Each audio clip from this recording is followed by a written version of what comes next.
मैं छठ महापर्व की हृदय से बधाई देता हूं।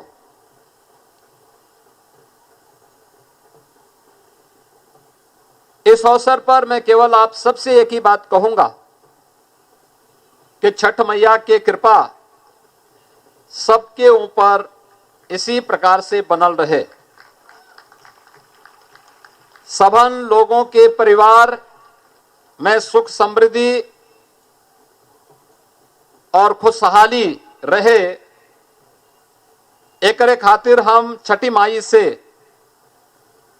आशीर्वाद मांगतानी। जितना लोग व्रत बाटे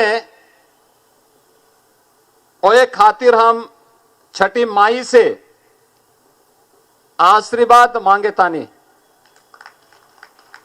कि सबके भगवती पूरा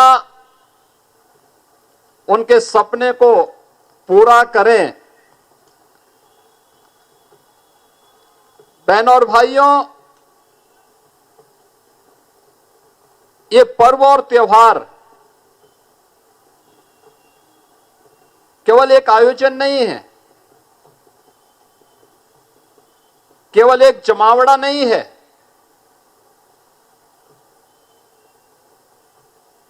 ये हमारी सामाजिक एकता, आध्यात्मिक उन्नयन,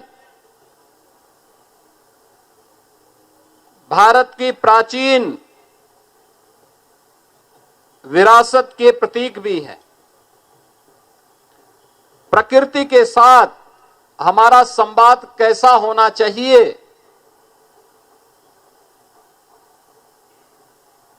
इसके भी एक माध्यम है। 4 दिनों का कठिन साधना आज अपने तृतीय दिवस में अस्तांचल सूर्य को अर्घ्य दे करके लोक पिता सूर्य की आराधना के साथ जुड़ रहे हैं और कल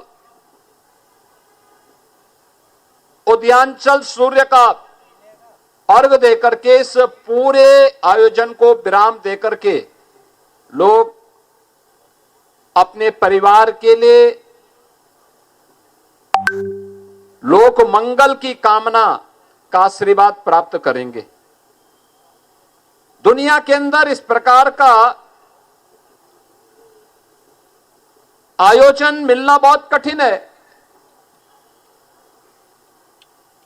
और आप इसको भी देख रहे होंगे कि पूरे आयोजन की पृष्ठभूमि में बहनों का योगदान सबसे कठिन और तपस्यापूर्ण होता है। लगातार 24 से 36 घंटे तक कठिन तपस्या में रह करके साधनात्मक जीवन व्यतीत करते हुए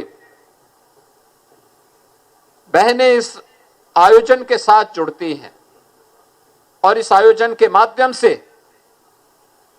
केवल अपने परिवार के सुख और समृद्धि के लिए नहीं, लोक मंगल के कल्याण के लिए वे इस कठिन व्रत के साथ जुड़ती हैं। और यही कारण है कि पौराणिक काल से चले आ रहे इन पर्व और त्योहारों की परंपरा, जो केवल पहले छोटे से क्षेत्र तक सीमित थी, आज ये फैलते फैलते भारत के अंदर कोई राज्य ऐसा नहीं, कोई जनपद ऐसा नहीं जहां पर इस आयोजन के साथ लोग न जुड़ रहे हो। उत्तर प्रदेश के अंदर ही,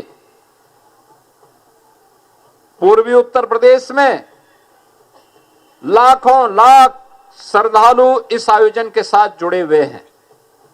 कोई मंदिर, कोई सरोवर, कोई तालाब और कोई भी ऐसा स्थल नहीं जहां पर बड़े पैमाने पे श्रद्धालु इस आयोजन के साथ न जुड़े हुए। और पश्चिम लखनऊ में हम लोग यहां पर हैं, और भी कई स्थानों पर इस प्रकार के आयोजन चल रहे हैं।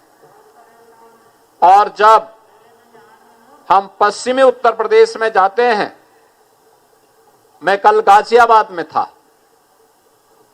परसों नोएडा में था। आप आश्चर्य करेंगे कि गाजियाबाद में 50,000 से लेके 1 लाख श्रद्धालु छठ महापर्व के साथ जुड़ने वाले हैं, और इतने ही लोग गौतम बुद्ध नगर नोएडा में भी जुड़ने वाले हैं, जहां पे लाखों लाख श्रद्धालु किसी आयोजन के साथ जुड़े।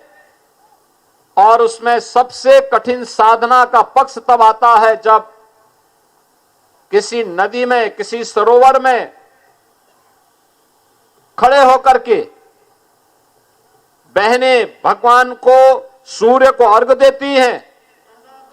वह एक बहुत महत्वपूर्ण क्षण होता है।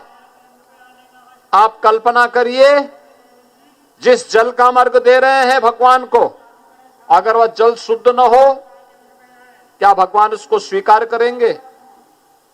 जिस जल में खड़े होकर के आप याद करिए, जब आप पूजा के लिए बैठते हैं, पूजा के लिए बैठने के पहले आप इस बात का ध्यान रखते हैं कि पूजा स्थल साफ सुथरा हो, पोछा लगा हुआ हो। पहले कच्चे घर होते थे तो गोबर से पुताई करवाते थे, लिपाई करवाते थे, साफ सुथरा वातावरण करते हैं, तब पूजा करते हैं।